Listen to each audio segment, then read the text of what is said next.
আসসালামু আলাইকুম বন্ধুরা, গুগল ক্রোম ব্রাউজার এবং গুগলের সার্চ হিস্টোরি কীভাবে ডিলিট করবেন।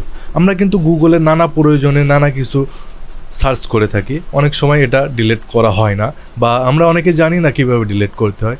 তো বন্ধুরা, আজকের এই ভিডিওতে আমরা দেখে নেব কীভাবে গুগল ক্রোম ব্রাউজারের সার্চ হিস্টোরি এবং গুগলের সার্চ হিস্টোরি ডিলিট করতে হয়।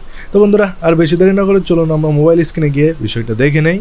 প্রথমে ক্রোম ব্রাউজারটা আপনারা ওপেন করে নেবেন। তারপরে এখানে দেখতে পাচ্ছেন কর্নারে 3 ডট একটি আইকন আছে, এখানে ট্যাপ করবেন। করার পর এখানে চলে যাবেন হিস্টোরি অপশানে। হিস্টোরিতে যাওয়ার পরে এখানে দেখবেন অনেক কিছু যেটা আপনারা সার্চ করেছেন সেই হিস্টোরিগুলো কিন্তু এখানে চলে আসবে। তো ডিলিট ব্রাউজিং ডাটা এর উপর ট্যাপ করবেন। করার পরে এখান থেকে সিলেক্ট করে নেবেন অল টাইম এবং নিচে আসলে দেখতে পাবেন ডিলিট ডাটা, ট্যাপ করবেন। করার পরে এখান থেকে ডিলিট দিয়ে দেবেন। তো এটা কিন্তু ডিলিট হয়ে যাবে। তো বন্ধুরা, দেখতে পাচ্ছেন এখানে কিন্তু সব কিছুই ডিলিট হয়ে গেছে। এখন আপনাদের যে কাজটি করতে হবে, গুগল এর সার্চ হিস্টোরিটা ডিলিট করতে হবে। তো আপনারা এখানে চলে যাবেন, যাওয়ার পরে এখানে গুগল লিখবেন। লেখার পরে প্রথমে যে ওয়েবসাইটটি আসবে এর উপর ট্যাপ করবেন।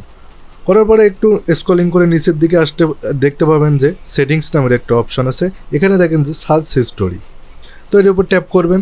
করার পর এখানে দেখতে পাচ্ছেন অনেকগুলো ফিচার এখানে চলে আসছে। আপনারা এই পর্যন্ত গুগলে যা যা সার্চ করেছেন সব কিছু এখানে কিন্তু পেয়ে যাবেন। তো এখানে দেখতে পাচ্ছেন ডিলিট নামের একটা অপশান আছে, এখান থেকে ডিলিট অল টাইম এটা সিলেক্ট করে দিবেন। দেওয়ার পরে এখানে নেক্সট ট্যাপ করবেন। তারপরে ডিলিটে চাপ দিবেন আর একবার, তারপরে গট ইট। তো দেখতে পাচ্ছেন এখানে কিন্তু টোটাল সার্চ হিস্টোরি কিন্তু ডিলিট হয়ে গেছে। তো এভাবেই আপনাদের সার্চ হিস্টোরি কিন্তু ডিলিট করে নিতে পারেন খুব সহজে। বন্ধুরা, ভিডিওটা কেমন লাগলো অবশ্যই কমেন্ট করে আপনার মতামত জানাবেন। ভিডিওটি ভালো লাগলে অবশ্যই চ্যানেলটি সাবস্ক্রাইব করে পাশে থাকা বেল আইকনটি বাজিয়ে দেবেন। দেখা হবে পরবর্তী কোনো ভিডিওতে। আল্লাহ হাফেজ।